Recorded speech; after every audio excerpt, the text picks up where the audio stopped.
Today on John Dash and Friends, John sits down with Grayson Absher. From the very beginning, you'll notice this is a young woman with wisdom far beyond her years. As a pastor's daughter, Grayson brings a perspective that many people don't often get to hear. She opens up about what it's really like growing up in ministry and shares how this generation is genuinely hungry for a move of God.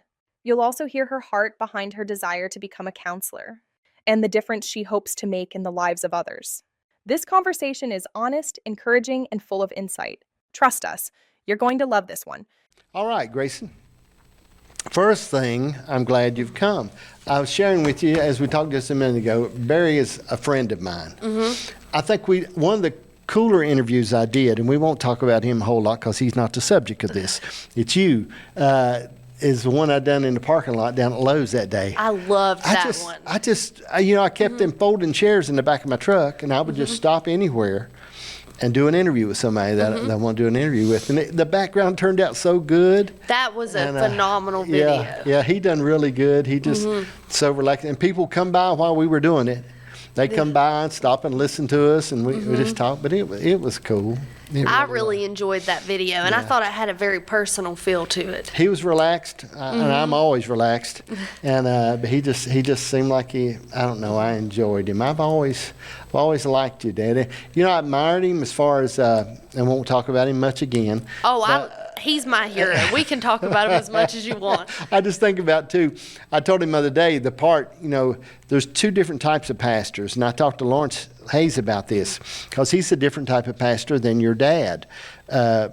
Lawrence goes into a lot of churches. He's pastored several churches that he went into that needed a pastor. And he went in and mended hearts and went in and done those things. Then you got somebody that's a forerunner like your dad has done, and building churches and going these places and going like that. And I think that's there's two different types of pastors. I think so too. I think my dad just has such a way with words, which I don't have. He's just very charismatic and when he tells me something, I listen. Right. Somebody could tell me the exact same advice, but it's like when he says it, it has weight to it. Right.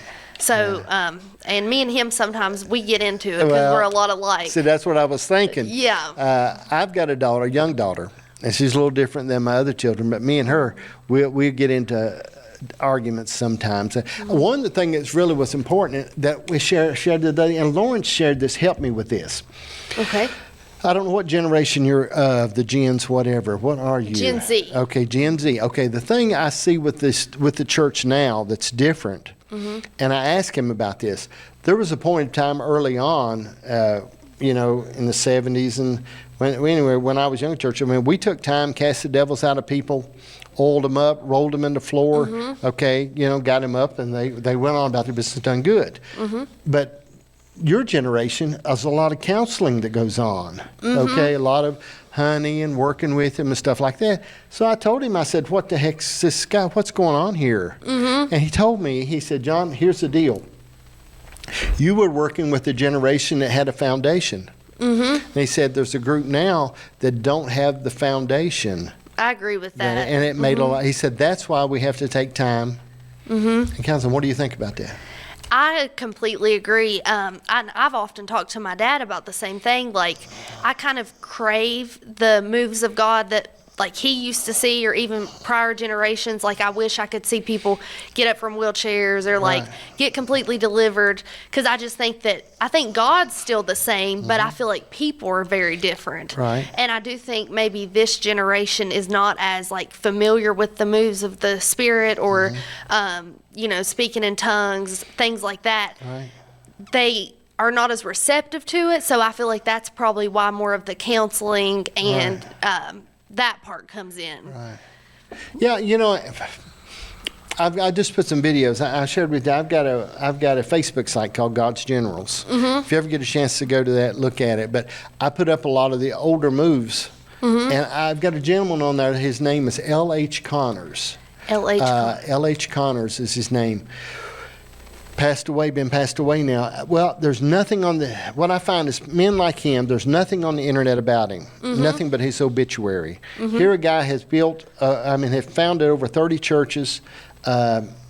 Great. He was one of these 4-hour preachers too. Okay, I'm talking about he wore you down. Okay. but he had a gift of praying for teeth. Okay? And he could open your mouth.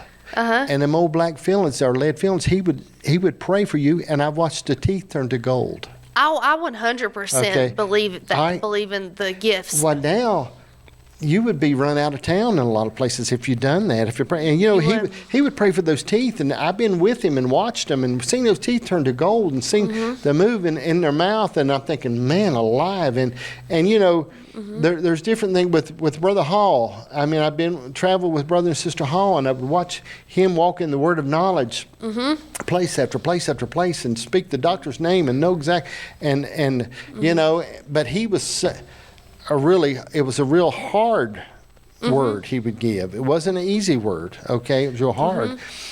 And I think sometimes people are a little more fragile.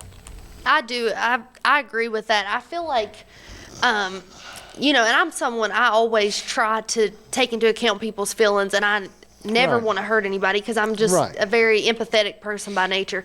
But sometimes, and me and my dad recently just had this conversation, when you really love somebody and you see them headed down a self-destructive path, or you see something in their life that's not aligning, it's almost harmful. Well, it is harmful to not tell them the truth about that. And I think sometimes what people perceive as someone coming down on them is really just done out of love, and sometimes you do have to give people tough love. I mean, not all the time. I think you have to temper it with compassion and empathy for their circumstances, but sometimes you just have to level with people.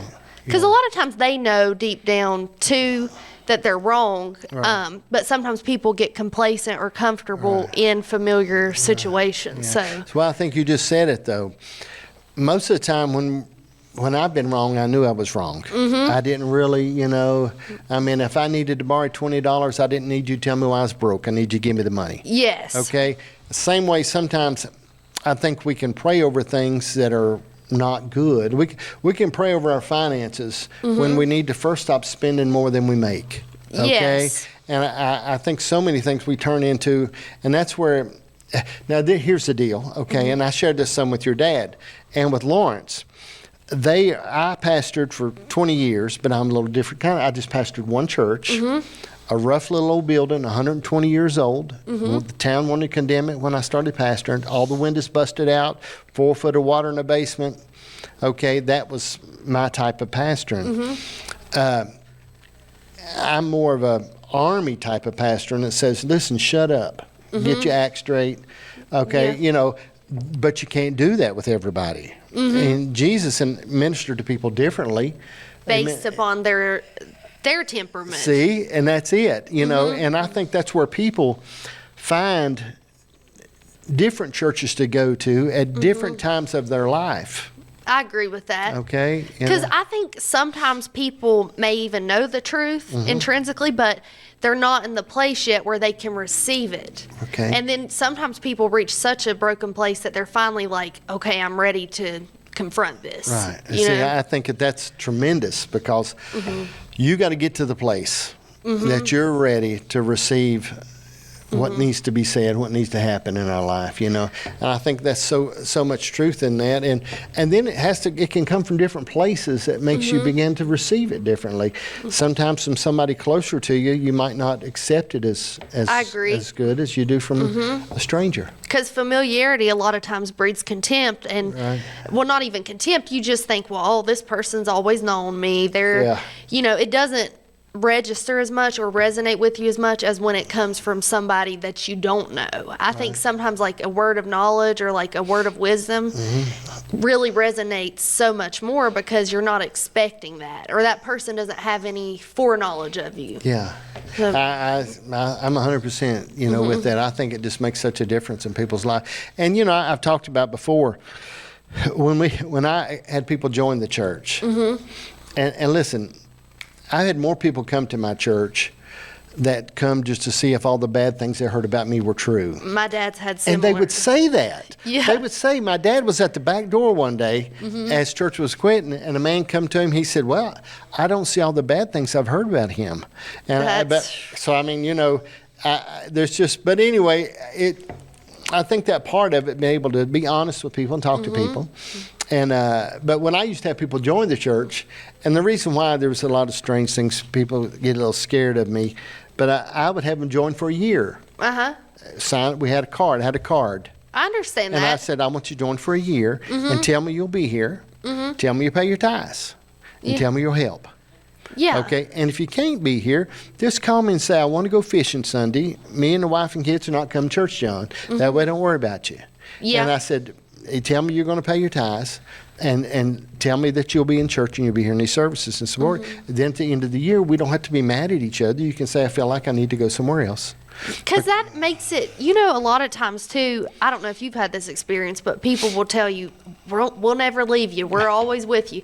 And then like the next Sunday, they're gone. Yeah. My dad's had that happen countless times. So he tells people now, he's like, don't even tell me that you'll always be with me. Yeah. Because that's always like a precursor to them leaving. Right. So I think really sometimes it's better to be forward with people and just be straightforward, because I would much rather have an open like enemy than have a fake friend. Right, absolutely. I just think it's a lot more hurtful when you think someone values you and then you find out that they don't. Yeah. You know, when I went, we was blessed to have Lawrence as our pastor for a while, several years ago, back when he pastored up on the hill. Where your dad pastored too, up on the hill. I believe everybody's pastored there. But anyway, so he was there, and I said, here's the deal, Lawrence. We'll come, I pay my tithes, shake your hand, but we're not good for anything else. We're not good for the nursery. We're not good for anything else. We're not what you call workers. We have pastored for years, and now we want to visit. We got some things we want to do, and that's where we are.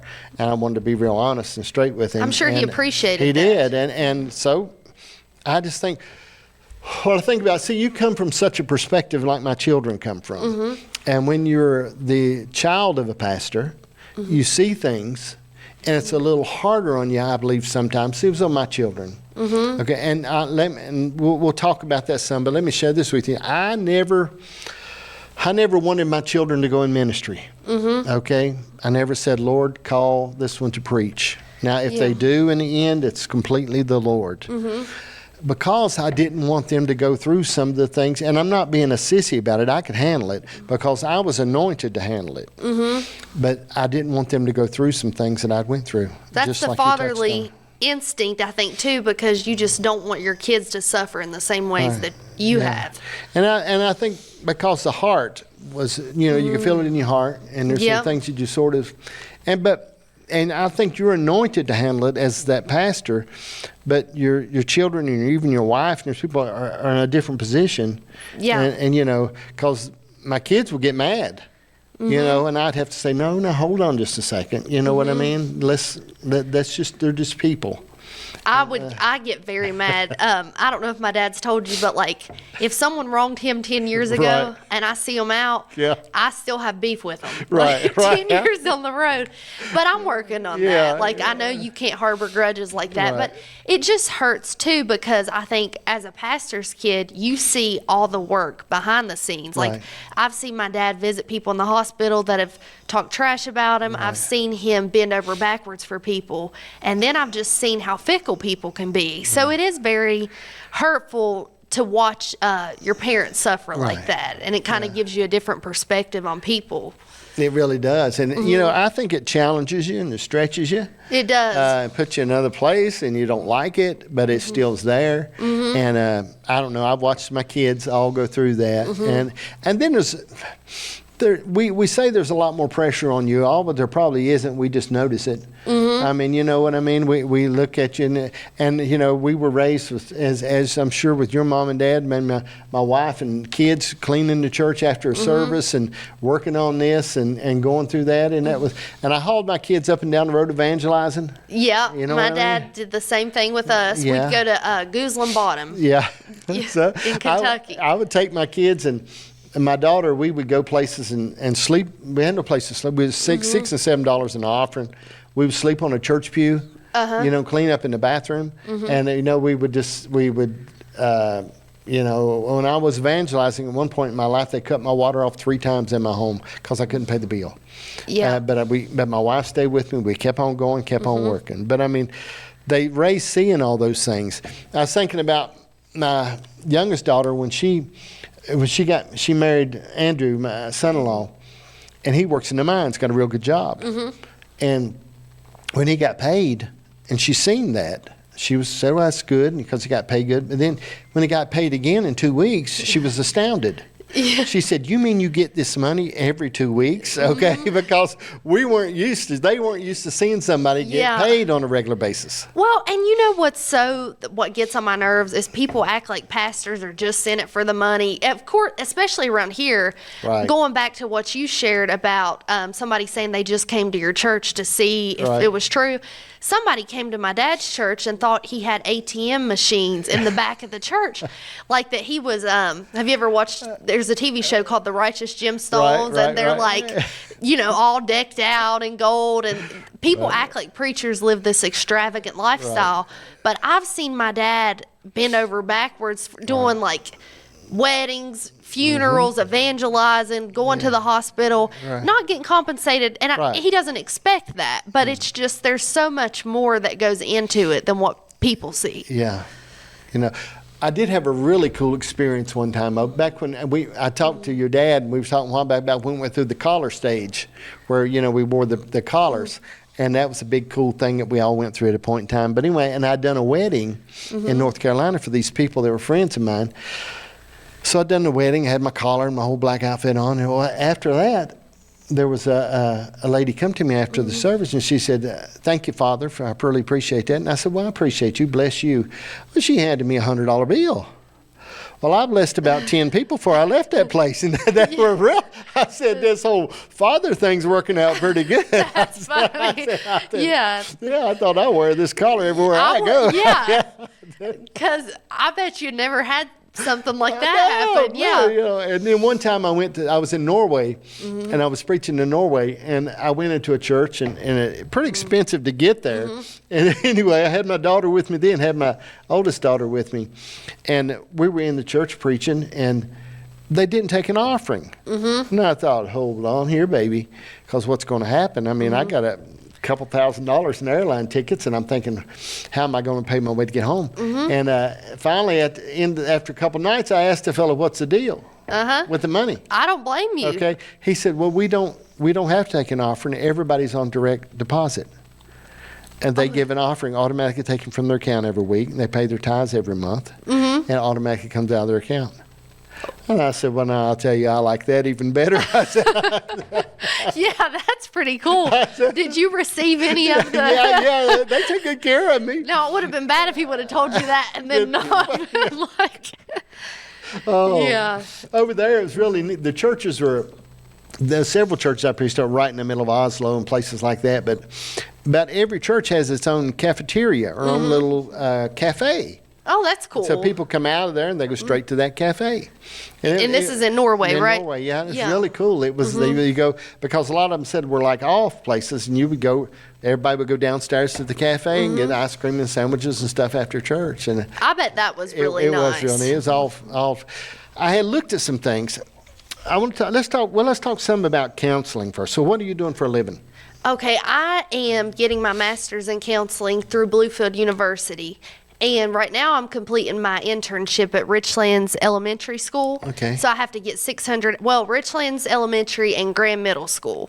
And I'll have to get 600 hours. Okay. And then I'll be graduating in May. Okay, you don't get any money for that, right? No, it's not paid. See, I mean, that's pretty tough. I mean, gee whiz. I would like to get us some. Keep telling Connie we need some interns here to work for free, but that's pretty good. Though. I mean, when you get them, stuff like that. Now, when you think about what drew you to counseling? I don't know if my dad shared this with you, but I've had mental health struggles throughout the years. Battled really bad with OCD, anxiety, just from the time I was like a young girl, 12 years old. I remember just honestly being mentally tormented. And thankfully I have the amazing parents I have, and they help me in church and God first and foremost. But I've always had a lot of compassion for people, because I feel like our mind is the strongest force that it can either be used for our greatest good or it can be used to our greatest detriment. And I just think that the biggest battles we fight are mental and internal. So I I want to help alleviate that suffering for other people if I can, because Right. I know how that feels Yeah. to just to be afflicted by stuff that the eyes can't always see. Yeah. Well, I mean, I think it's beautiful. Okay. And, to balance that in the world, to be able to work in a secular job somewhere and to balance that and be able to do that and to have that kind of compassion. But see, I think the key is having the compassion for it. It and is. really being able to know that, and then to point people to Christ in the end. Yes. And I shared with you a while back, a couple years ago, I found this for people that battle with depression, that as you get different, as you get older, you start to lose friends. And if you don't add new friends into your life, your circle gets smaller. Yes. And you become alone. And- I've experienced that kind of recently myself. But so you lose friends. And then when you start losing friends, you start being alone. Yep. And then you battle depression because you don't have those friends in your life anymore. So a few years ago, and I lost some really close friends of mine, and I started noticing a cycle. And I said, gosh, if I don't do something about this now, because you can't go out tomorrow and say, I'm going to make 10 new friends. Yes. You just can't do it. But I said, well, I'll start working on that. So I started, the Bible said you got to make yourself friendly. Yes. So I started doing some different things, and I started volunteering for some different boards and doing things. I started making more friends.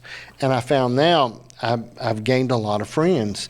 And I think that happens so often in people's life with depression, is they don't have friends around them, and they don't have people they can just talk to, or people they, and not every day, but you have people that you can talk to, or you can just sort of say, how's your day, or what are you doing? You know what I mean? And I think it's a big battle. Because I think depression feeds off of isolation. Like those thoughts, when you're by yourself and you're stuck in your own mind, it's harder to combat those thoughts. But like, if you even just have one good person that you can sit down with and just level with, that makes a world of difference. Yeah. And I'm fortunate, I still have some pretty close friends that I talk to regularly. But as far as like a lot of the friends I had when I was younger, or, when I would go out when I was younger and stuff, you really never see those people. Right. So I think you really need to find a group, like a core group of people that you can talk to. Right. Because no man's an island. Yeah. And I think, though, too, sometimes we have to, I don't know, we need friends outside of the church. And I think in a position that you can be in, or even where you're still heavily involved, you're there with your dad's church, that it can, I mean, that's all good. But still we have people that are not coming from the same point we're coming from that we can talk to. Because if we start surrounding ourselves with people just like us, they're all coming from the same point we're coming from. And sometimes that seems like it doesn't help us as much. It's an echo chamber, and then you fall into kind of, confirmation bias. Well, my friend's agreeing with everything I'm saying, so I must be in the right. Right. So I think you have to have that exterior voice sometimes, even like tough love, because it's hard to change anything when you've embraced it, or when you're around people who embrace it. Yeah. I agree. I think, well, it's like, I found too, if I find friends, you got different people in your life, and I know there's theory behind it, but you got people that you're pulling up, and people that are with you, and people that are above you. And that way you have these three different groups in your life. You have somebody that you are always trying to help, that you always are trying to encourage, and somebody else that's there with you that can relate to you. Yes. But then I've got somebody else that's doing way better than I am, that I'm always reaching for and talking to and listening to. And I think as long as you try to keep those three groups in my life, that it I helps love me. that. It helps me. But I think a lot of people, and this is where a lot of people err, is they don't want to be friends with anybody who's above them. Right. But one thing that my dad's always instilled in me, and that I've always appreciated, is anytime someone gets a new car, he's happy for them. Anytime someone gets a new degree, he's happy. Like, if you can't celebrate other people's victory or successes, God's not going to bless you. And I've always thought, if God can do it for them, he could do it for me. So it's nice to be surrounded by people who are winning. It does make a difference in your life, okay? But I think what keeps that from happening is jealousy. jealousy's crueler than crueler than the grave. Yeah, jealousy can just keep people from really being able to do that. And I've shared that before. I think about there's been kings in our land. I think about Jim Ramey, who had car lots and all kinds of things. I think about people like him and Jack Harry, and I think about Don Dunford. I think about people that I've known that were really successful. Yeah. But I never heard anyone say, not many, say, boy, I'm sure glad Jim Ramey got another car lot. He's doing so good. You don't hear that. You don't hear it. You hear, well, I never heard this about him, but I can just hear people saying, well, he was a crook. Yeah. Or his daddy gave him that money. And, it's just sad that people sometimes would rather see you down than they would to see you up. Why?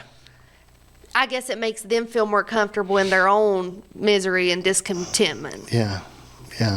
And, I don't know, my cousin and I, we talk about it every day, and we gossip.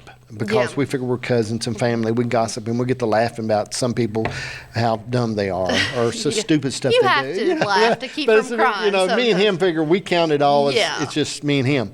And we'll get to laughing about stuff sometimes, and then we come to the conclusion, we're the only smart people left. We always finish up our statements with that. But I don't know, I think about how I studied one time for over a year on nothing but God the Father. The relationship of a father. And if I began to look at things, and I shared this the other day with a friend of mine, that as I look at me as a father, my children don't even have to ask me. I'm looking for things to do for them, long as they're nice. And I've told them before, I said, now I'll love you no matter what. But if you're a hind end, you won't get my money and you won't get my help. Yeah. But I love you, okay? I'll keep my stuff to myself. And I got to think about, if I'm like that, just being a rotten man, that if God's looking down on me and He's looking for things to do for me, He wants to bless me, He wants to help me, He wants to guide my way and make these things happen in my life. And if I'm like that, and because I'm really, I don't know if your dad's like this, anything my kids want to do, they have to be careful around me because I'll get right in there behind them. Oh, my dad, he's like, if we say it, the next day he's working on it. And I just think that shows you the love of a father, and like you said, even more so, how much more so does God want to do those things for you. I had to say, my son got into wrestling one time, WWE. He wanted to wrestle. He went to a camp for a day, and then I said, well, okay, let's buy a ring. We'll go into promotions. We'll start building this out. We'll do all this. Well, he had to go to his mom and get me stopped. Yeah. Okay, because anything they say, all right, let's go into it. That sounds so much like my dad. If my daughter wants to do something in sales or wants to do something, I say, okay, let's set up a website, a Facebook. Let's build your own channel. They have to pull me back. And I got to thinking about that. So I got to looking at it and thinking, so how do people get on my good side? If I was in God's position, how do they get on my good side? The way to your dad's heart is me through you. All I got to do is say, man, that Grayson's something else. But I'm telling you what, next thing he'll say, that John Dash is the smartest fella I ever met. Yeah, okay? That's true. So I got to thinking about that. So if we think about God and how do we stay on His good side, I start thinking about how we begin to brag on what He loves. And how we begin, and how little of times when we pray do we begin to tell God, let me tell you about so-and-so, they're really something else, God. Let me tell you about this person over here. Let me tell you about Brother Barry. Barry's really something. Let me just tell you about, instead we're saying, God, I need you to do this for me. Give me. And bless this and do this. And I think there's an easy window to God's heart. It's to love what He loves. I love that. Yeah. And I think, like I told my dad, I'm really bad when I pray. I'm like, God, please do this for me, do this.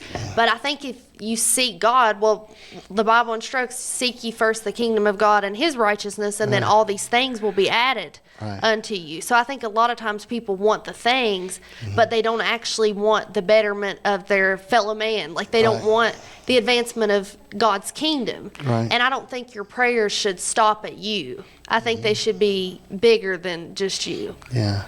I find that in my prayer life over the years, I ask for so much less than I ever did. Okay?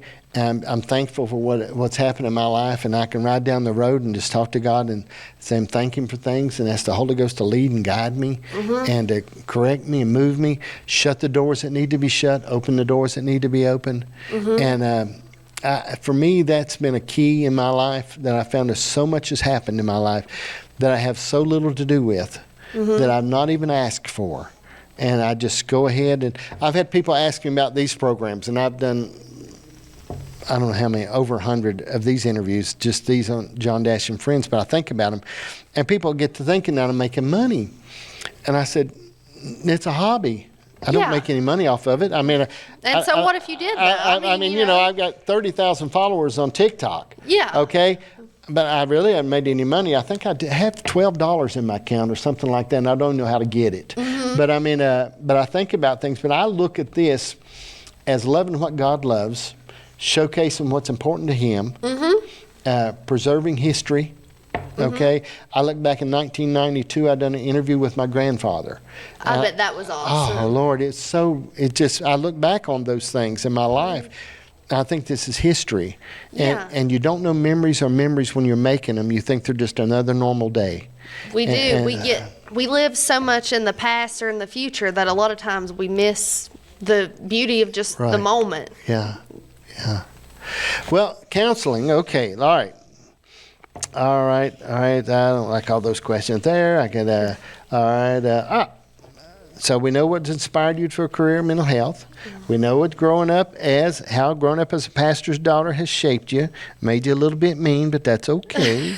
All right, and completing your master's, considering. All right, we have went through more of the questions without me even asking them. All right, your faith. So when you talk about your faith and you talk about counseling, it's because you're coming from a heart of compassion. Okay. In that, we have to be careful that as you've said, we share the tough love and the heart of compassion, and balancing that has to be tough. I find that to be very challenging. One thing that this last season of my life especially has shown me is you can't be too trusting or too gullible. My dad will always say, be wise as a, what's that saying? Serpent, harmless as a dove. And really, I used to abide by the motto, like, everybody's cool with me. Like, I could get along with anybody. Right. I thought everybody had the best intentions. I thought everybody was my friend. Right. But as you get older and you kind of get jaded, well, not necessarily jaded, but you just become guarded, more wise in a lot of ways. And you realize that, not everybody deserves your energy, or it's like that verse, don't cast your pearls before swine. Right. You can help people, but you can really only help people as much as they want to be helped. Yeah. I think it goes like empathy without boundaries is reckless. So that's one thing I've had to be mindful of. Right. A lot of times, I'll give you an example. Like when I would go on vacation with my parents, we went to Las Vegas one time, and there's a big homeless population there. Right. And I wanted to give every homeless person money. Right. Well, then I would go up to one person or unhoused person, and I would go up to one of them, and then a bunch of people would come swarming me, and I would have loved to have helped all of them. Right. But my dad was like, you can't help everybody. Right. So that's something you have to realize when helping other people starts to hurt you. And I think the only way that you can really effectively help people is if you have those personal boundaries. And I don't know if that answered your question. Absolutely. But yeah. Well, the young rich ruler, when Jesus came to him and he said, what do I need to do to inherit eternal life, and sell all you have, give it to the poor, come follow me? Then the young rich ruler just dropped his head and walked off. He didn't send the disciples to try to win him. He didn't send them and say, hey boys, I need you to go, come on now, go get that guy and let's see what we can do. He just went on about his business. Because I think so many times, I'm of the nature of this, and it's all right if we don't agree. If we get in a big argument on here, we'll be all right. But I don't think everybody can go to heaven. I think he died for all. But I don't think everybody can do it, because he said, many are called, few are chosen. He said in that last day, many, they'll say, have we not cast out devils in your name and healed the sick? And he said, don't know who you are. I think there's chosen of God and men and women that belong to Him that were with Him in the beginning. I think sometimes over our life of religion, I don't even like that word, that we begin to bring people in that don't really belong, and it's hard on them. I mean, and I know that's probably sounds like a lack of compassion, but I believe we cast the net and let God do the choosing. And sometimes we try to make people believe, make people follow Christ that don't want to follow Him. Yes. And they want to drop their head like the young ruler and walk off. But we keep encouraging and then they cause more problem in our life. I mean, what do you think? No, I think a lot of times I agree with you that you cannot make anybody do something that they don't want to do. And I think sometimes, like, the more we try to force something, the more you tell somebody, oh, you have to believe this, or you need to do this, you need to do right. People have, free will for a reason. I think God gave us that free will because if we were just forced to love Him, I don't think it would really be love if it was mandatory. But I do think the great thing about God is even when we are estranged from Him, I still feel like He has a commitment to us, but we can actively reject that and, continue to pursue whatever it is, or we can choose to accept it. But I feel like God continues to extend that opportunity to all people. Absolutely. It's a matter of them, like you said, accepting it. And I 100% respect your opinion, and I'm kind of conflicted. I wrestle with questions like that because, like, in my heart, I would like to see everybody ultimately in heaven. The thought of some people being separated forever, I do find it to be really, it just bothers me on a human level.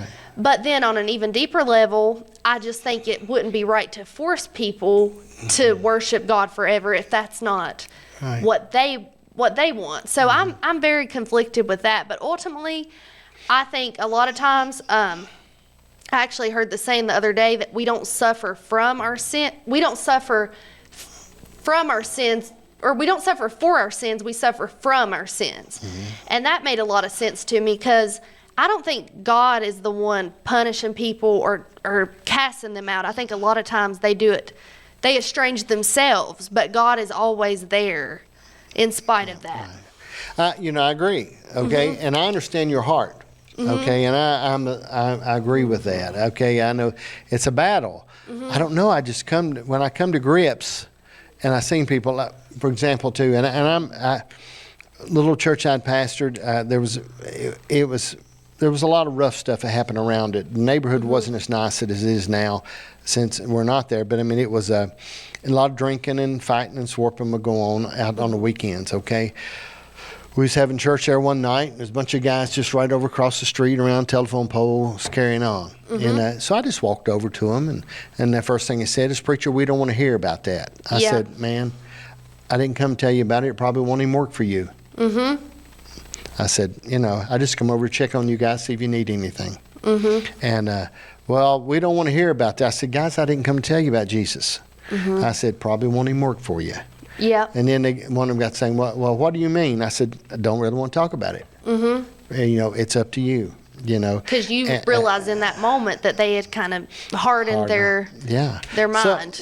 So I found there's things in life at this point, I stopped trying to make people believe. I do keep the opportunity out there for anybody, just like you said. But I just think there's a force that comes on, and we try to make people follow Him and try to make people love Him, and then we get some mean people. It's sort of like staying married to somebody you don't even like.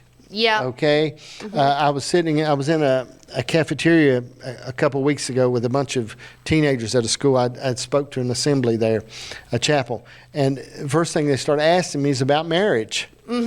What can you tell us about getting married? Now, these teenage kids. And I said, well, first thing, you need to marry somebody you like. Then you can figure out if you love them.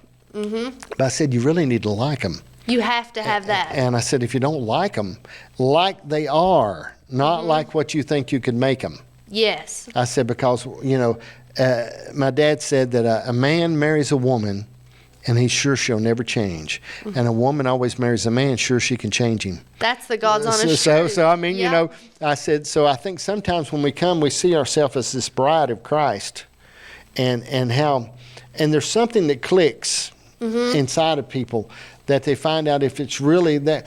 I've got a cousin that went to rehab 3 or 4 times. Married his wife. She'd been 4 times rehab and come through all kinds of hell in her life. But it clicked one time. It finally fell into place. Okay, and God just come into their lives and changed them. It was time. They came to the end of themselves. Yeah, and both of them are strong in the church and teaching Sunday school and doing great. And but I mean, they were called. Yes. Okay, they were called, and it just, I think, coming through those spots in our life. And I'm like you, and I understand.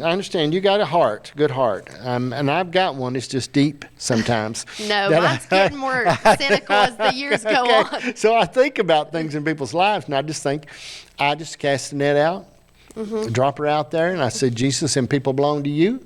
You got a wrench for every nut. You do what you need to do, and it's just fine with me. I agree. I'm going to do my job.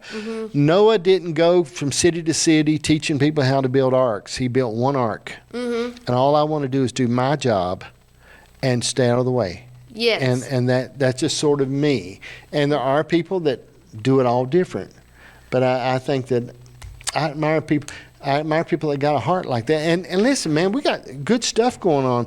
There's things I was looking at. Okay? And I hope it didn't seem like I 100% respect your But you got a good heart. opinion. Oh. And you have a good heart as well. Well, I just think you and my dad have seen a lot more than I have too, and it does come with age. Yeah. You experience things differently when you've been in the ministry longer and you've had more, experiences with people. Well, I think though too now, we can talk about this. I think your dad is a way better person than I am, and I've cleared that with him. Like a father. You're a great person. Okay, yeah, but like a father.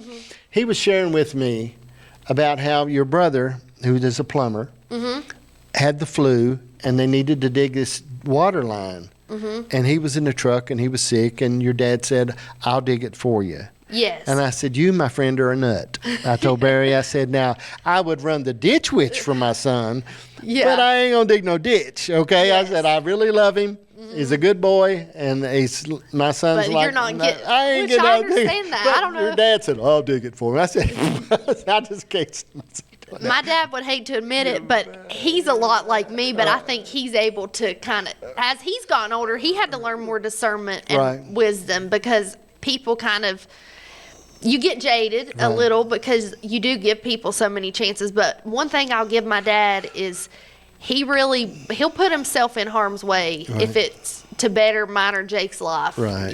He'll put himself out if he has. My wife said, I make excuses for people. I'm very much, she said I make excuses for Charles Manson. I make excuses for people, and I do too. I try to go on, and I'll make some excuses. Well, now hold on a second, Yeah. And I work with Connie and my wife, who are a little bit mean. Yeah. Okay, about people, and Connie, because I'm very tough on them. Okay, I mean, you could get away with a lot. Okay, Yeah. and Carter can, my grandson, but now Connie. I mean, I'm rough on her. She's been with me for years, and she'll say, how come you do others like that, but you won't do me like that? I said, because you're family. But I look at things, and I think about people, because I think sometimes you got to get your foot off of people's throat and give them a breath. Okay, give them a breath. Let them sort of take a look at their life, let them look at things. And as long as you're not hitting me in the head or knocking me down or something, I can take a little bit of abuse, and it'll be all right. I taught a whole series on offended to reality. We all love God till he says no. Yes, that's the truth. Yeah. And that's the hardest thing to accept is God's, sometimes we wonder why God doesn't immediately answer our prayers, but maybe it's because he knows something we don't know. Well, it is because he knows something we don't, not maybe, but it's so hard sometimes to keep that perspective that maybe what I want isn't what I need. Yeah. Yeah, I think about that often when I see an old girlfriend and she's not attractive anymore that I had early on in my life. That I said, Yeah. "Oh, I love her." I want to, you know what I mean? I said, "Oh And the flowers Lord," faded. yes, "Oh Lord." She probably Yeah. thinks the same thing when she sees me, but I think, "Oh Lord." You thank God He didn't give you Yeah. what you thought you wanted. Yeah. They're just, I don't know, there's just stages.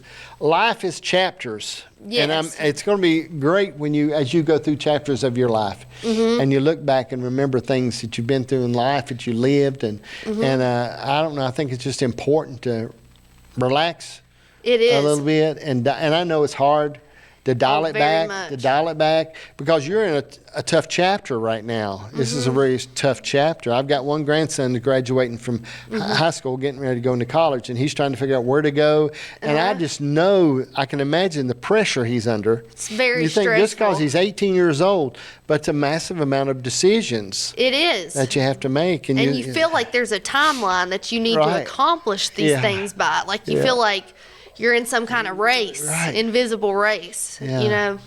And that's hard. And you're really not. But you're made to feel that way. Yeah, yeah. I don't know. I think about that. And so you're in the middle of this. You're doing this internship. Are y'all staying with your dad? I am. Okay. Yes. See, he told me that the other day, and I just laughed. Yes. I said, I Pray would, for him. I would buy you a house if I was him and say, "Here, let me get you moved. Let me, Yes. I mean, just you know." He told me I can live there till I'm 50. Yeah. And I said, well, don't threaten me because he may be biting off more than he can chew with that. Yeah. I think his mouth says that, but his mind's it's probably his- saying, "My God." You know? Yeah, there's some contradiction probably going on within him with that. I mean, you know, it ain't that you don't love them, but I think about that. You know, two of my children, two of the three live within sight of my house. Yes. You know, so I can see where they're at, and they always, whenever I've got my son lives within 50 feet of me, and every time one of us is leaving, we always call the other, "Where you going? Where Yeah. you going?" You know. And today when we were coming out here, he called us on the phone. He was standing out in the yard. "Where are y'all going?"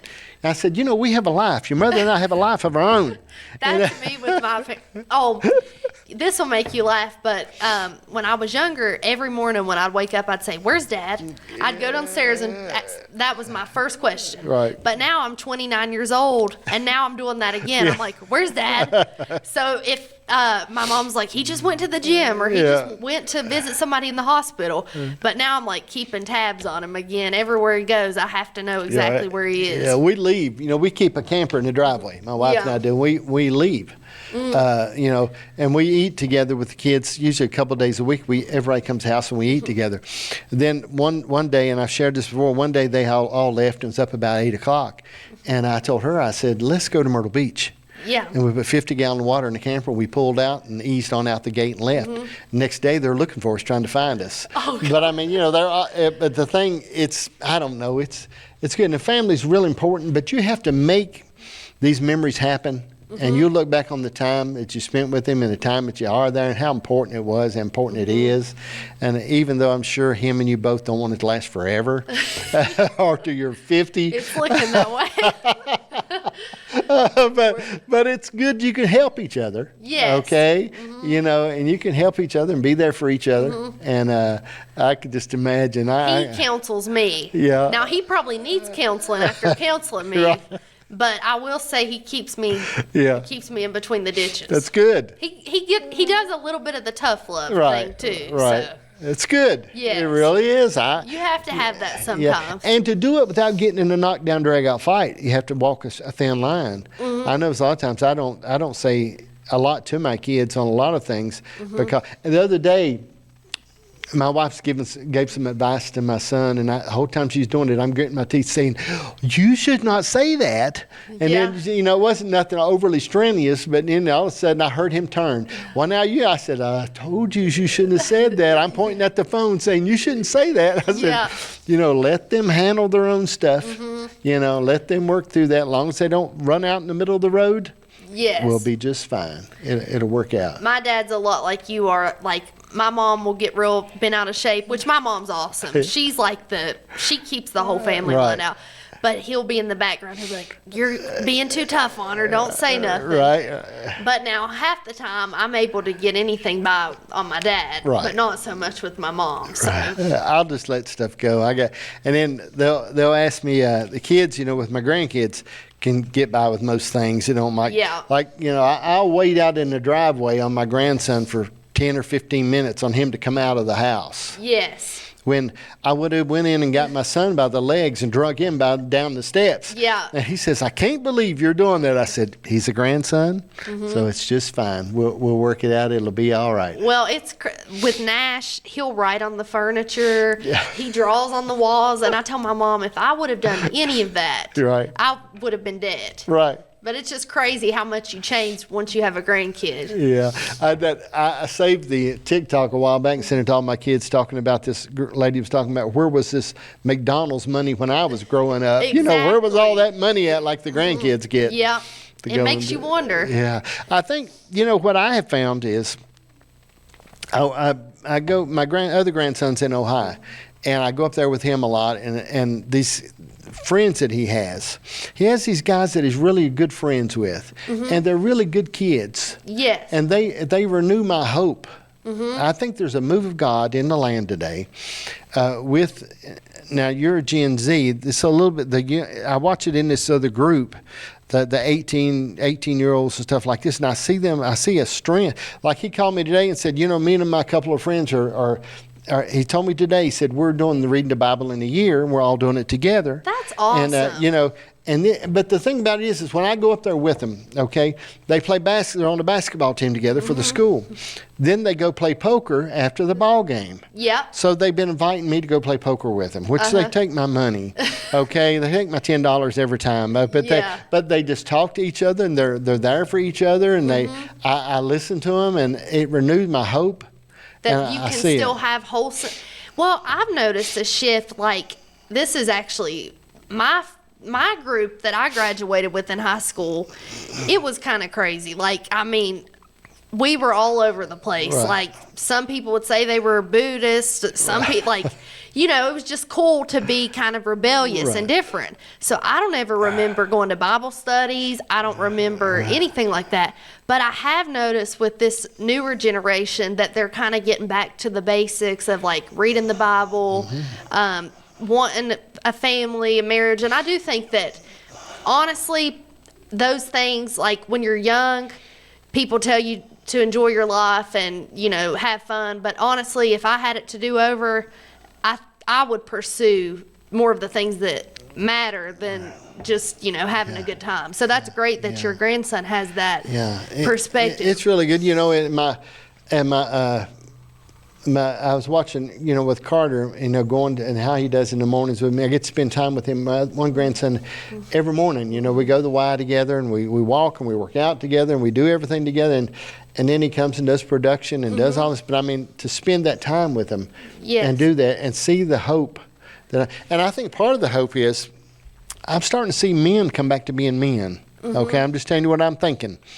I'm starting to see men starting to think about being men again. And there's all these different stages that we come through. And I'm not talking about men going back to beating women, dragging them by the hair. No, I know what you mean. Just like a healthy embrace of masculinity. Yeah, and I think that's a real big thing. I think that's part of what the move's coming to, that I see men taking that position back and being a man. I think there's been so much fear to be a man. And we gotta acknowledge this: a man will say anything to get a woman. Yes. Okay, he'll be anything. He'll say anything. That's true. He'll put on a rainbow shirt, walk around with his. It's it. Okay, he'll do it. That's so women control this thing. Yeah. And I think part of that runs back to where women are starting to look for real men. Well, you have to. I do think sometimes. Well, I think opposites attract. So, personally, I've always liked a more masculine man because I wouldn't want somebody exactly like me because then it's just like the echo chamber type of thing. Right. So, and I agree with you. There's been a lot of pressure on men. They just receive mixed signals like you can't cry, you can't show emotion, but you can't be too manly. You can't, like, they were just men. It's hard to be a man because you receive so many mixed signals. It's Right. like you just can't even be a human. Yeah. So I think there's a lot more mercy sometimes for women than there is for men, as far as, like, mental health, things like that. And I'm glad to see now, though, that men are becoming more comfortable with themselves and, like, stepping into their role. Because I think you can be a man and still be emotionally intelligent, but still you don't have to become, like a woman.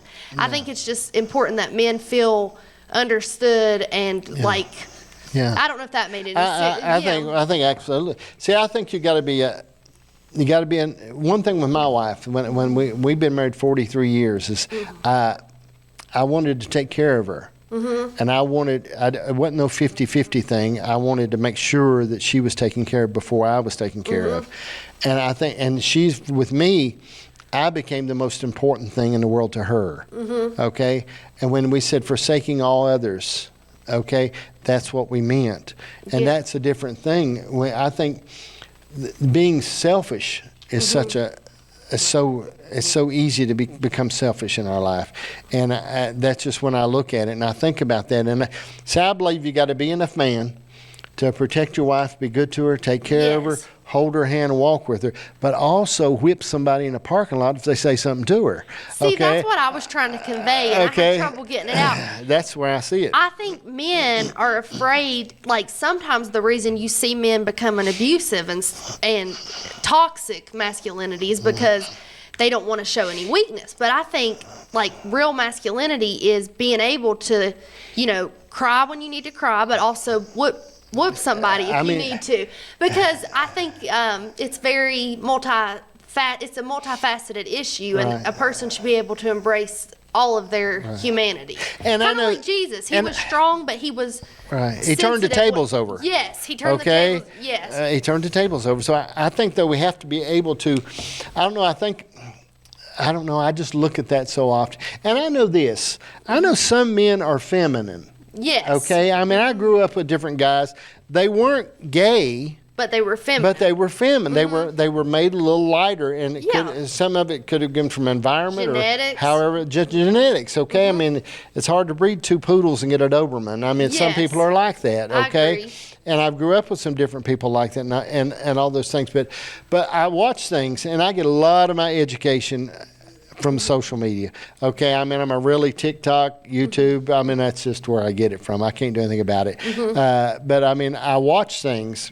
And I see if I just concentrated on what I've seen on there, some of these interviews on college campuses, that I would think there's no hope. But then I go and sit with my grandson, and one of the things I had to talk with him about, I said, son, one of the things that worries me about you going to college, I don't want some purple-haired girl in a rainbow shirt to come along. And say, oh, honey, and next thing I see you with dreadlocks. I said, okay, I don't want that. I said, because that would really make me mad. And no, he said, Papa, we talk about it all a lot. But one thing I found with these guys, they don't talk a lot about girls. Yeah. Okay? They don't talk a lot about, and I've asked several people about that, and I don't, there's a different type of chemistry goes on. I mean, because by the time I got in the 8th grade, I was in love at least 10 times. I mean, I remember stopping and buying engagement rings, okay, when I was in the 5th grade and 4th grade, giving them to a girl that I loved. I remember notes. When them days we passed notes, we didn't have text and email, do you love me, check here. That's the way we did. So, but I don't hear them talk about that. And I don't know why. Well, I think in a lot of ways, it could just be that they're more wholesome, or because there for a while there was kind of a focus, I guess maybe when the sexual revolution happened, and my generation and the generations, the 80s, 90s, everything kind of became hypersexualized to the point where hooking up was encouraged, and I think there's kind of been a detour away from that and more focus on like monotonous relationships. So it could just be that they are more focused on like reading the Bible or their careers, which I think that's great because one thing that has always gotten on my nerves, and I've talked to my dad about, is the sexual double standard within the church as far as men are allowed to get by with a lot and there's leniency, but then with women it's a completely different standard. So I think it's, it should be equal. It should be, men should hold themselves to the same standard. And I think that I think it's good that you think that. It's not going to happen. but I mean, but it sounds I agree with you. But it sounds like your grandson I know. and his friends are like maybe, I know. They're weird. I can't understand them. I tell them, though, they're weird. No. Okay? Because I'm thinking, but I watch them and I think, now this is my daughter told me this, okay? And because I've asked her about this too. She said, what? Because now they can be friends. yes. I said, yeah, that's called girlfriends. It's different. Nobody else speaks to them but you. And they wear your class ring and your jacket. And then, she jumps all over me because she says, I don't know what I'm talking about, which I probably don't. But I mean, I love to study and look at them and think about how the difference is in the relationships and how they work. And it probably, I think too, probably now, I mean, in my day, it wasn't hypersexualized and there wasn't the pornography as much and it wasn't all these things, okay? I mean, it wasn't. And now, in the last, I don't know how many years, there's been a flood of that. Yeah. And I think it's desensitized to a point that they maybe don't see. The only way you could get that emotion at that point in my life as I was growing up was if you held a girl's hand on the church bus. And now it's so commodified that you can easily, interact with. Right. You get those quick dopamine hits just from scrolling on TikTok. Yeah, or AI. AI, Now you can have an AI girlfriend for $20 a month. And it takes away the human aspect of it, I don't know. And I think it's just fascinating. I love to study it, and I love to look at it and think about it. And I've got a lot of help from people as I went along with my understanding on this thing, because I thought, why is this as much like this as it? Why is this change? But not why is it change, but explain to me what the change is. I've been curious about, because I'm always curious when things, like when a cultural shift happens, I want to know what caused that, Yeah. Well, and I think nowadays, too, you can go online and get you a girlfriend. When you find out, you answer that questionnaire. What all do we have in common? We both like ducks and Dobermans, and we go through and find people like that. When you used to, you met somebody in the workplace, or you sort of found like there was some chemistry going on, or you met different people, and now you can go, and I guess maybe it has its good points because you don't wind up with somebody. I know a lot of marriages, friends of mine that have relationships they got online on dating apps and different things that have picked up on that. And if we'd had a dating app when I was growing up, that'd been really cool. All we had was a CB radio and a party line. Yeah. But we loved when we had revivals at church because new girls came. Yeah. That was the main thing. We didn't want to miss a night of revival. And it's just different. I guess there is such a desensitizing in the land. I agree. And I think people are starved for wholesome connection. And so I think a lot of kids are trying to return to some sense of normalcy because things kind of got so crazy there for a while that it shifted. In my opinion, it shifted in some ways a little too far the opposite, but I'm a little more, But I think people were just tired of there not being any community, any moral authority, or people got tired of just feeling like there was no meaning. Right. So that's why I think you're seeing that shift back to traditionalism, kind of. As a girl, I watch on the internet sometime called Just Pearly. I don't know if you've ever seen her. Yeah. Have you? She's a redheaded smart aleck, but I watch her and listen to her a lot, and she's very negative toward church women. Okay, because she interviews a lot of women that have come out of OnlyFans or come out of things, and now they come to church, and she's just dead set on because she doesn't I think she has no concept of Christ, okay? Yeah. And I listen to her, and I think, you don't even know what forgiveness is. I know who you're talking about. She's kind of chauvinistic as a woman. Right. As a woman, right. And I listen to her, and I think, she don't understand forgiveness. She don't understand being born again. Yeah. And then she'll talk about how, that if a woman comes out of prostitution or whatever and comes into the church, she shouldn't be allowed to sit by men, and she goes through the whole thing. And that's not biblical. No, and the whole thing it turned into, and that's where that standard, it's just so crazy. But I think about how there's people that, and I used her as a concept of someone who doesn't understand, whose mind, she can read that scripture but not understand it in her heart, what this really means.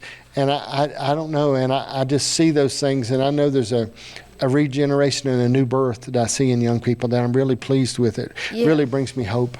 Well, I think more than anything, people want to be connected to something higher than themselves. Because I was talking to my dad about, Ecclesiastes and like all is vanity. And I think that's what you find the more you live is the things that bring you pleasure are all temporary. They're all fleeting. So if you're not connected to something higher than that, it's just a constant chase, and it really doesn't lead you anywhere. Right. And I think people get tired of chasing things that don't ultimately benefit them in the long run. Well, I think that I watched an interview with a lady the other day that had was in Islam, and then her daughter was in Islam, and so they interviewed her and said, "Why did you convert to Islam and the Quran, and why did you do this?" And she said, "Well, I was at a point in my life where I needed structure, and so I found this." And I converted to it. It's not that it was a great move in her life, and I think the structure, I believe the Bible is true whether you believe it or not. We went through a phase in our life, it seems like, where we wanted to make sure that you followed every question mark. If you didn't do this, well, that's why God, you're not a Christian, and God's not going to answer your prayer. You didn't cross this T or dot this I. And I think that's so foolish, because we were trying to look smart is the reason that was done. The Bible said that a wayfaring man could find this out and could follow this Christ that we talk about. So I think, but I listen to people that somehow they want to make this so complicated, and you touched on that they move this heart of compassion, that we cast out this net, and people try to argue their way out of believing in the great things of God. And I've shared with people who didn't believe, and I said, if you'll just still apply these principles to your life, your life will have peace. Just apply the principles. You don't have to even believe in God. Just read. My Lord, if we applied 10 commandments to our life. I do agree. I feel like a lot of secular people, just like I said, the book of Ecclesiastes, when you read that, it gives you such an understanding of the world and an understanding of yourself too. Right. So I think a lot of times people make the Bible so difficult, like you said, you have to cross every T and dot every I. But really, the Bible, Jesus said the way is so simple a fool could not err therein. Right. I don't know if that was specifically. Yes, I know what you mean. Yeah. Now I'm like Medea reference. But really, it's really not that hard to live, a decent life. And I think a lot of times what we see is like punishment, or what we see is like when God tells us not to do something, a lot of times it's just because it's going to make our lives worse in the long run.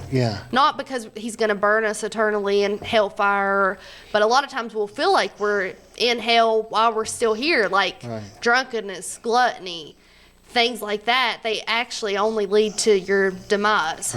Well, I believe this. I believe that hell starts here and heaven starts here. I agree. I believe you can bring hell into your life with good intentions and still meaning to do good, and you can also start bringing heaven into your life through righteous living, not through his righteousness, but through obedience to the structure and the word God said. When God said, "Blessed is the peacemaker," when we really began to bring peace into situations instead of just talking about the heartache and confusion and the drama, have you ever been around people that seem they want to go from drama to drama?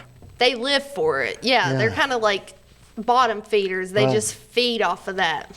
And they just want to go from, I think, because as long as we can go from drama to drama, we don't have to look at ourselves.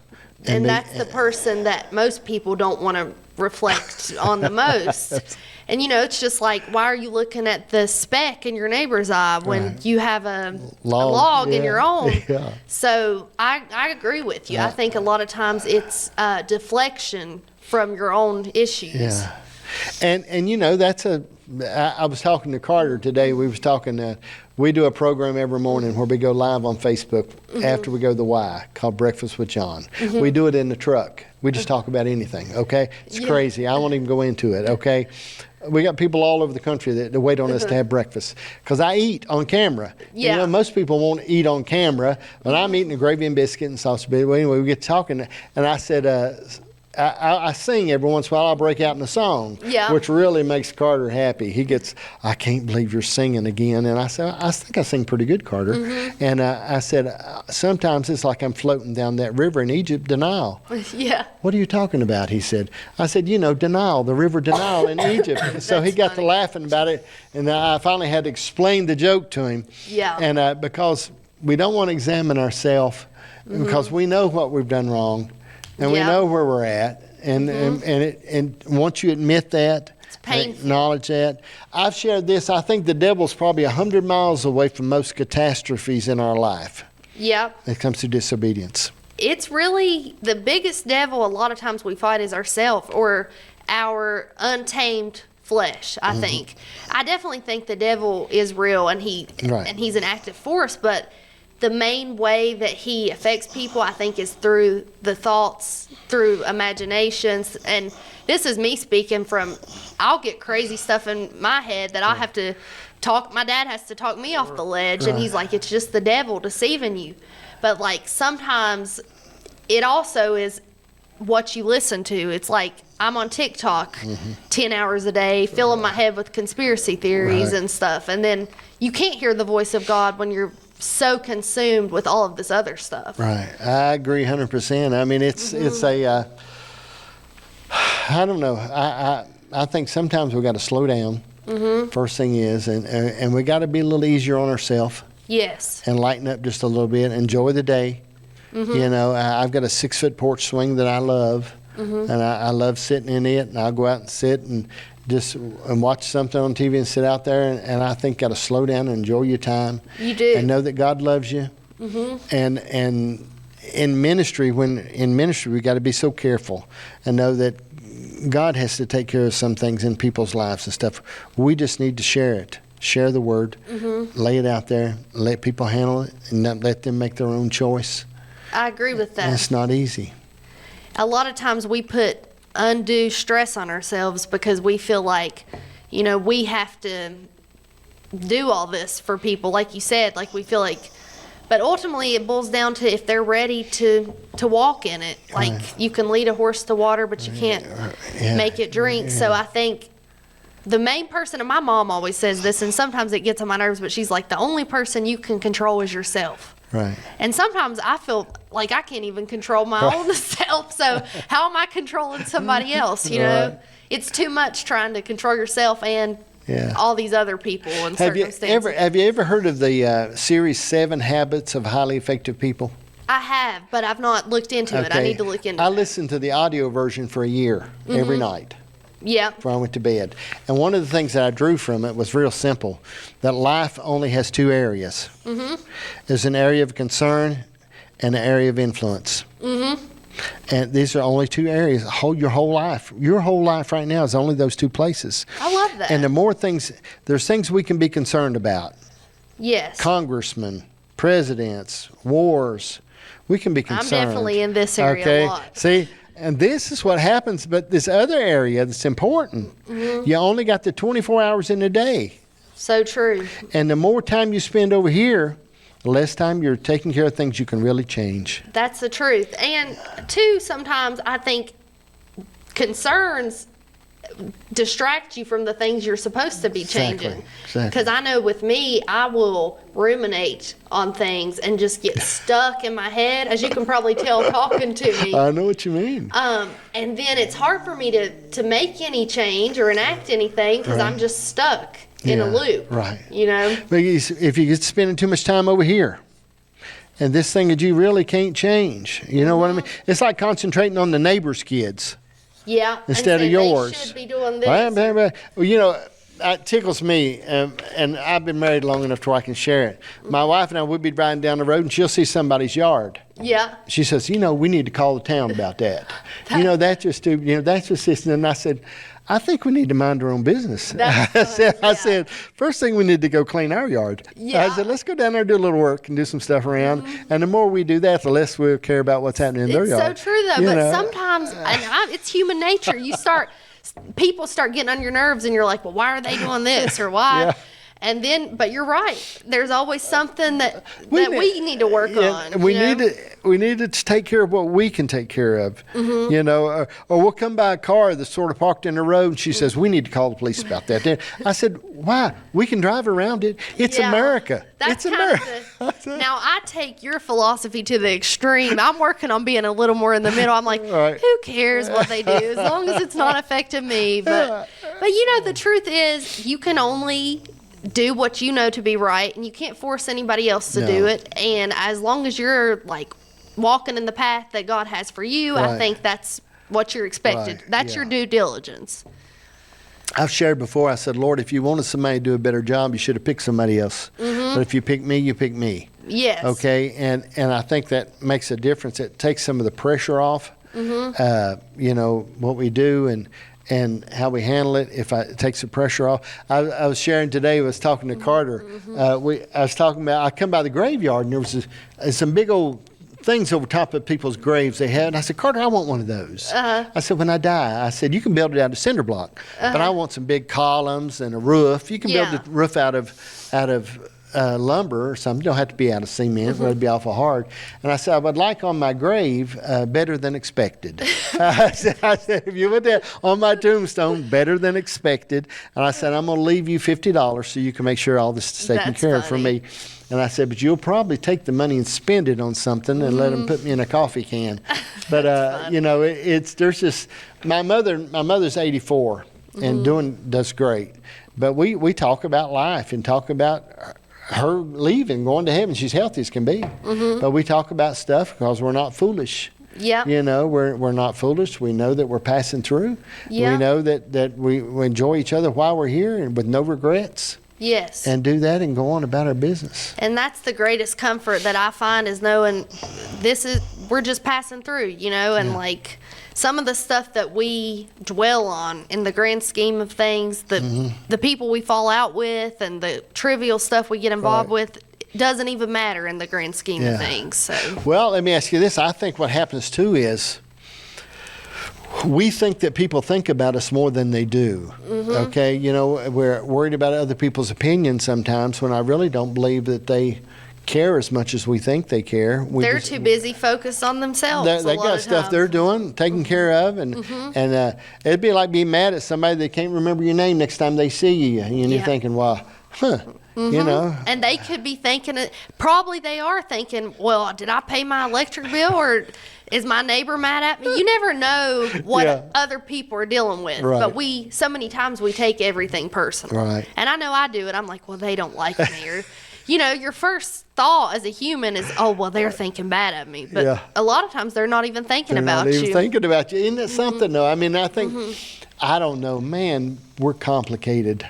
I think about it all the time, how I tell my wife all the time how complicated. I said, I really appreciate you putting up with me, as squirrely as I am and as complicated, and my mind goes in so many directions. And Same. like I said, she keeps me on a solid point. And somebody asked me a while back about how much money I had, and I said, I really don't know.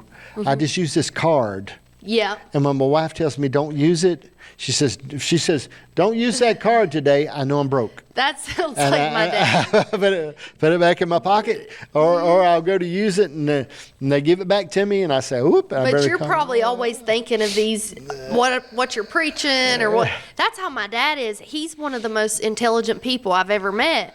But like, if we had to rely on him to pay the bills, Right. they just wouldn't get paid. But it's because his mind is going. I mean, he pays the bill, Right. but my mom handles the mechanics of Yeah. it. But I just think it takes, like opposites attract. It takes somebody Right. to balance you out sometimes. Yeah, I think it's cool. You know, my problem in church is, where I pastored so long, is when I stand up to do worship or pray, the mechanics are what I'm thinking about. Mm-hmm. Okay, I'm thinking about, who's teaching Sunday school, or what's going on here, or is the sound just right, or they need a little better lighting here, or it's a drummer in rhythm, all that stuff. I'm always, the mechanic. I asked the Lord Sunday. Cassie was leading worship, doing so good, and things kept going through my mind, and I said, Lord, how come? I'm thinking about this interview we had to do here, and I'm thinking about the other things going on. And I said, the mechanics go through my mind. Yeah. And constantly over and over and over. That's the way. But I think like that, and I don't know. And he didn't say anything when I asked him about it. It's just sort of something I work with. It's because you're balancing a lot, and sometimes as a preacher, I'm sure you've heard people say you're only as good as your last sermon, and sometimes you feel like that as a preacher because there is this kind of demand placed on you all the time. Right. My dad gets like that sometimes. He just, is worried, do I have the right word? Do I have, but it's a lot of stress. It's a lot, but he wouldn't trade it for the world. It's like you said, if God calls you to it, he gives you the grace to do it. I got on the 4-lane the other day. You know Steve Branch? I love Steve Branch. You know where his church is, right? Yes. All right, you know where City on the Hill is, right? Yes. Okay, so I get on the 4-lane, and I've got to go to Steve. I've got to go up and help him with some equipment. So I called him. I was supposed to be there. So I got on the 4-lane, and I got all the way down almost to Steve's church, that dollar store, and I said, I went the wrong way. So I turned around and went back, come back through Tazewell. I got down to City on the Hill, and I said, I went the wrong way again. I've done that. Okay? Oh, I've been there. And I turned around and I went back up, and I told him when I got there, I said, I'm making good time. Okay, but I've been going the wrong way all day long. But I'm just thinking about things in my mind. Sometimes I'll drive down the road and I'll be so consumed with something else, I won't really remember how I got to my destination. I can be in another state. Me too. Where we travel a lot, and I'd say, I don't even remember the last hour. Yeah. I've done that many times. And a lot of times with me, I have to be reeled back in because it's like a spider web that just branches off in my head. Well, tell me this. Let's talk about something here. I know we covered 1,000 topics. No, you're when we talk about AI, will it have any effect on what you do, or is it something that what do you think about this whole, because we know it's there, okay? I mean, what are your thoughts on it? Right before I came here, me and my dad were watching a movie on AI, and I told him the one thing that AI could never replace is human connection. So I feel like there will be, of course there will be AI counselors, but you can't replace like sitting in front of somebody, feeling their emotions, empathizing with them, compassion. I don't think robots or artificial intelligence are equipped with the same capacity for empathy that a human is. Right. So ultimately, I think it will be a thing, but I think people will still seek out like a real person, because I would rather talk to a real person who's had lived experiences than a robot, because they can only tell you like objective knowledge, but it's different actually being able to relate to a person. Right. So.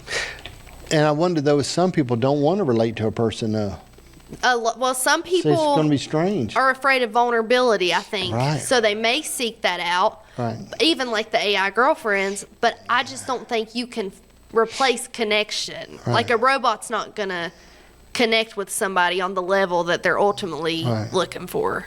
I am looking forward to Elon Musk when they do come out with robots that you can have in your home. I think it's going to be clean. Really, I'm really going to be cool. I would like that. I'm going to be really cool. I mean, I see a lot of that. I mean, and they're talking about how that is. Now, I use the chat. You talk about using ChatGPT. Do you use the talking version of it? I type. Have you ever used the talking version? No. Oh, you are missing something really cool. Now, I feel hypocritical because I do use ChatGPT as a counselor, but when I really need to talk to somebody, I'll just sit down and, Okay, all right, let's just see here. Okay, I'm discussing some things with Grayson about AI and how AI may work in counseling. That sounds like a meaningful conversation. AI in counseling is a pretty nuanced topic. Are you exploring how AI might assist counselors or how it might interact directly with clients? How it might just make counselors obsolete. That's a big question. I think AI can automate some tasks, offer tools for insights, maybe even provide some guided support. But counseling is deeply human. Empathy, intuition, and trust are core. AI is more likely a supplement, not a replacement. So I wouldn't be packing up the counselor's office just yet. So you think her job will be secure? I think her job will evolve more than disappear. People will still want that genuine human connection. AI might handle some routine tasks or help with patterns, but that human empathy and trust will keep her irreplaceable. I tell you, you sure made her feel better today. Thank you. I'm glad if it gave her some reassurance. Just keep having those thoughtful conversations, and I'm sure you'll both find the best balance. Okay, we're out of here, baby. Take care and have a great rest of your day. I need that. It's on there. Because half the time I It's just down talk. on the bottom. Okay, Hold I'm the gonna- button down. I'm going to start doing It's that. crazy, all Yeah. right? I mean, it's so crazy, all right? I mean, I asked her questions like other day, where does wind come from? Mm-hmm. Where does it come from? It just blows. Where does it come from? Honestly, I couldn't tell you See? exactly. Freaky, right? Yes. It's the plates, the earth plates shift, and the hot and the cold air come up, and that's where the wind comes from. Okay. The so- shift in the earth plates. See, I needed a I refresher on didn't that. know. I because- never knew. I was driving down the road with my daughter, and I said, because I was in Ohio, where the wind blows from one side of the state to the other. It just blows for. And I think, where does that wind come from? And I started saying, well, let's ask where it comes from. It's crazy. It is, but I mean, it just the things that, and we use it a lot now. We use that. We use a lot of avatars. We use a lot of avatars in what we do, and I can just get so much done that I couldn't get done before. My graphics. Oh, it's very helpful. I could never do the graphics that I do. I never, in any kind of reasonable or financial way, I can do it. And there's just things I can just do with it. I mean, the other day, today, I was doing a plate for a video for a Betty Jean Robinson, and I took a picture of me and her, or her and I. One way there it goes, and Bob Smallwood standing out front 20 years ago. Okay, I had a picture of us standing out there. So I used that picture because the only picture I had of her, and I was making the plate. And I said, and so when I done the text, it had put my name on there and Bob Smallwood's and Betty Jean's. So I went back in and I said, remove the text of Bob Smallwood and me, and I just want Betty Jean in a bold text and move it toward the middle. It took Bob and I out of the picture. It's Okay, crazy. and left the 4-lane and everything. Yeah. And I'm thinking, man, alive, don't that make me look smart? But it's stuff like that is, but I never thought I would see that in my lifetime. No, It's just evolved so much. man, when Google come out or anything like that, I mean, I think what's going to happen in your generation and your children's generation, how things are going to move forward in such a way that we never thought. I think there will be some great advancements. One thing I do hope to see is, medical advancements for people that can't walk and things like that. I do look forward to seeing some changes. I've studied on X-ray technicians, how they're putting X-rays through AI now. Because, when you get an X-ray, they say, come back in 2 weeks, we'll tell you if you got a tumor. Yeah. You know what I mean? I thought, I could be dead at my age in 2 weeks. Sorry, I'm going to come back in 2 weeks. But they drop it through there in 30 seconds. And they come back and take a look at this thing, and I'm thinking, man, alive. It is really cool. I put a lot of my health concerns in ChatGPT, or I'll put my blood work in there. And it gives you a detailed description. You don't even have to go to the doctor. Yeah. So. But, people fight it like we fought going from the encyclopedia, which we used to use when I was a boy. We had this man used to come through selling encyclopedias, but we would go through there and copy our book reports and stuff. But I'm thinking, but now, there's just so much I think the access to information is so tremendous now. I do too. That we can go right on and that access is there. And I think that's why we're moving at such a rate of speed. And the same thing comes back to as we shared earlier, the relationships between men and women. Yes. And how that's changed. I think it's a blessing and a curse, because I think information's great, but also with much wisdom comes much sorrow. So I think the influx of constant information, and even a lot of times negative, I think it can be detrimental if you don't know how to limit it.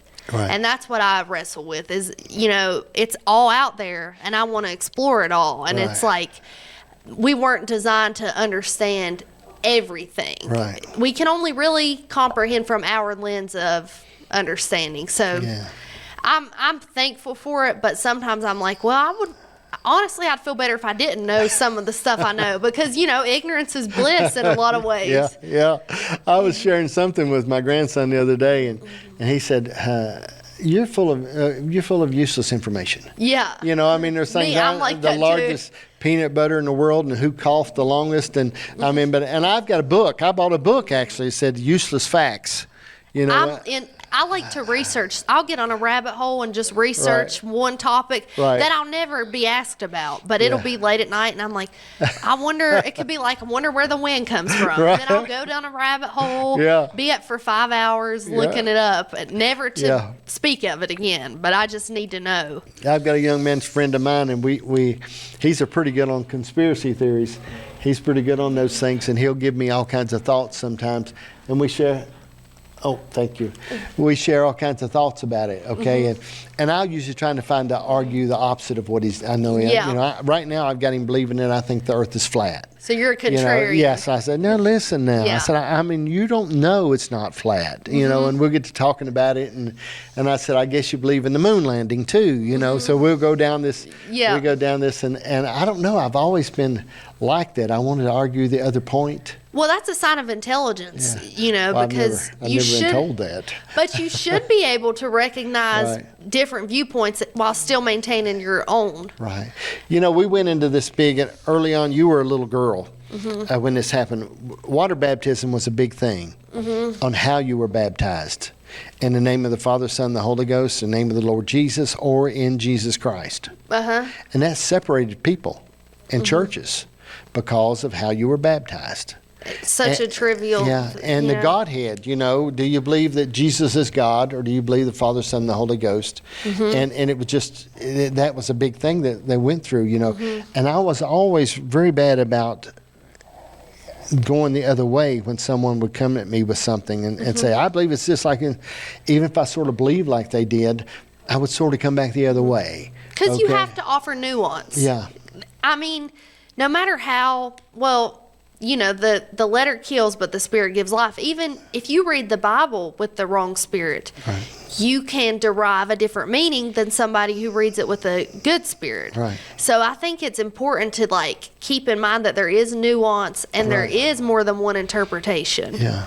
I think that, Grayson, what happens is people too, I don't know, I watch people try to argue themselves out of blessings with the Bible. I know you've seen them online, people that say, well, the Bible says this, so you can't be like this, or you can't believe this, or why do you believe you? And then they'll take a scripture out of context. Because they can't read it They don't have the heart. They don't have the heart, man. They don't have the heart. They can read it, but they don't have the heart to understand it.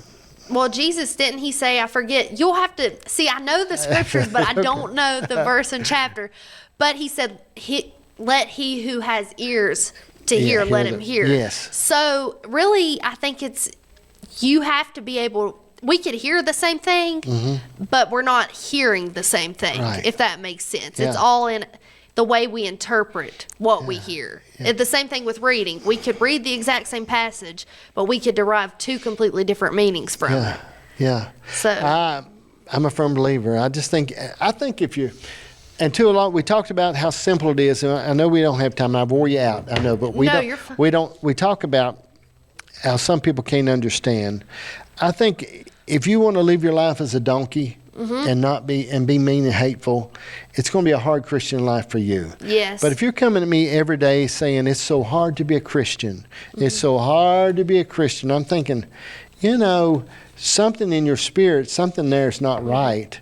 That if you're trying, but if you want to be hateful, you want to be you'll find arrogant, reasons to justify it too. Exactly. An angry person will take a Bible verse out of context and use it to beat someone up, but then person with the heart of love is going to use it to uplift somebody. Yeah. So I think it's all about our intentions. I think 100%. I'm just so, I don't know. I want to dial it back and be careful with people. You know, I appreciate your dad so much. I like him. I just really like him. And I when I see him, we can see each other, and it's just like we just talked yesterday, and we can talk, and I text him along. We like to text each other. And He really enjoys talking to you. We have a time. We just, and we can go on for hours. Me and him, we get talking about stuff. And I like to pick his brain. the funny thing was, I seen the other day, and I didn't say nothing to him at the time, but you talk about how you still see you can see yourself, not like other people see you, and sometimes you'll see yourself younger than you are.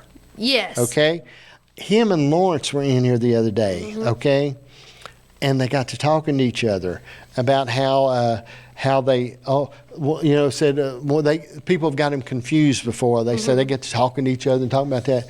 And I'm looking at both of them, and I'm thinking, boys, y'all are not as young as you think you used to be. Okay, I know. I've had them both in here. I've got recording. Yeah. I'll send you some video. You'll have to. Over 10 years ago, I had him in here, and we done a thing called Word for the Day. I had your dad in here, and he done like 30 of these Word for the Day, and we shared it. And then Lawrence in here too.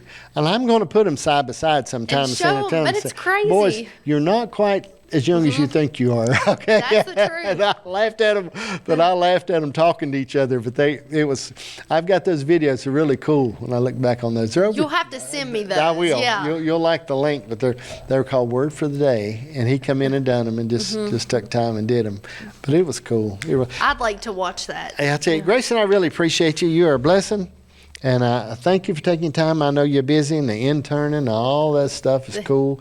And how much longer you got left with that? I graduate in May. In May. Well, that's close. So I'm at the finish line. Right. So what are you going to do? Where do you think you're going to work? You got any ideas? I'd like to work at if a job position comes available, I'd love to be either in an elementary school or middle school. So one of the two would be. That'd be cool. I would enjoy that. I like the kids a lot. Yeah. So.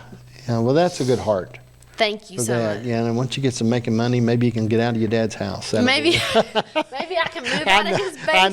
I know he don't want me to say that. He probably is happy having you all there because he's a lot better person than I am. He's like, it's a bittersweet happiness. Yeah, I think it's, it varies by the day. Yeah, when we had my last child to leave the house was my son, and we couldn't never got him to leave. Yeah, and he had a house. His own house, but he wouldn't leave our house. That sounds like me. Yeah, so finally we got the power turned on, the cable turned on, everything, and we said, you must leave today. You got it set, and he was out the door. I want to come home. I want my remote to be in the same place I left it, and I want everything just like I left it. And although we love him, but I said we want some separation. Yes. Within this, but the remote, we go through the remote incident about once a week. Me losing the remote. Losing his phone charger. Right. I can admit it. No, I lose stuff. Yeah. We have a thing around our house. My wife does not shut a door, like a cabinet door. Yeah. No. No. She'll shut drawers sometimes, but not a cabinet door. Yeah. It's something internal in her. So, and she says, I don't clean the sink up. So I went into the bathroom and I put a sticky note up on the wall. Yeah. And I said, now, and I put on their door and sink. And I said, now I'm going to mark you. On this thing. Now, think about this. That's right. We've been married 43 years. But so I started marking when she leaves the doors open. And I come in today and both doors were open. I said, this is a double mark. Okay, a double mark. And I said, so I brought an ink pen in the bathroom and I keep it in there. Yeah. I said, because I have to go in the office and get the ink pen so I can mark you down when you miss that. And boy, she gets mad as a hornet. And I told her today we were coming down the road and I said, do you have any bigger sticky notes? Well, no, that's the only size I got. I said, well, okay. And I said, I guess I could put one underneath that one. I said, you could shut up, she said. That's funny. I told the kids, I said, if I die ahead of your mother, I said, you have to come over once a day and shut all the cabinet doors and hang up the last person she called. I'm bad for that. I'm bad for leaving drawers open, water bottles. I'm just, very scattered. Yeah. At night, I make sure I pick up everything if I can. And we always say I'm cleaning up the bar. I pick up every can, make sure I don't leave nothing laying out because I'm the last one going to bed. I try to pick up after it all. But anyway, it's a good Y'all day. balance each other Yeah, out. we do. Yeah. It's really just, I mean, That's you know. my mom and I dad. don't- They balance each other. She guides me along. Yes. And packs, does all the packing when we go anywhere. I don't put anything in the vehicle. I don't do anything. I don't like it when she calls my clothes outfits because I'm not a girl. It's not an outfit. It's my shirt and my pants. Your And she says, outfit. you need to get your outfits together. I said, I don't wear outfits. That is funny. I wear Go clothes. get your bathing suits and your outfits. Oh, God, bathing suits with my trunks. But That's my mom. that's the only thing we get in a big thing about. But chapters in life is good. Yes. I'm glad you're at a good one. I'm excited you. about the future for you. Well, I really appreciate, and I really appreciate the opportunity to sit down and talk with you. It's history. It's an honor to It'll me. really be history. I think it'll be history. I hope I didn't say too much. Now, I am a little unbridled sometimes. But you have to edit some stuff out. Just go ahead and take it Now, out. your dad's real careful. No, I don't hold back at all. You know what I mean? He's Yeah. very diplomatic with his Now, I love need and to his work on the concern. diplomacy. Well, I don't know. Diplomacy. I don't think we can change some of that stuff. But I Yes. love to interview pastors that are. Lawrence is like that too, and your dad, they're of that generation. They're very loving and caring. And well, now John, we have to do this. And I'm thinking, why don't you draw back and slap him? No, you can't slap Now, him. I'm a mixture of the two. It depends on the day. Right. For me. It's good. Well, again, thank you. I Thank you. appreciate you. You're a So blessing. good talking to You're a you. blessing. Thank You're a you. bl- It's our hope that you enjoyed John Dash and Friends today. Your host, John Dash, believes these television programs serve as preserving history, capturing meaningful conversations and life lessons for generations to come. Each week, he sits down with friends from all walks of life as they share their wisdom, their stories, and their life experiences. If you enjoyed today's program, you can find us on all social media platforms. Just search John Dash and Friends. We're on Facebook and TikTok as well. In closing, John and his family thank you for allowing us to introduce you to their friends. We look forward to seeing you next time on John Dash and Friends.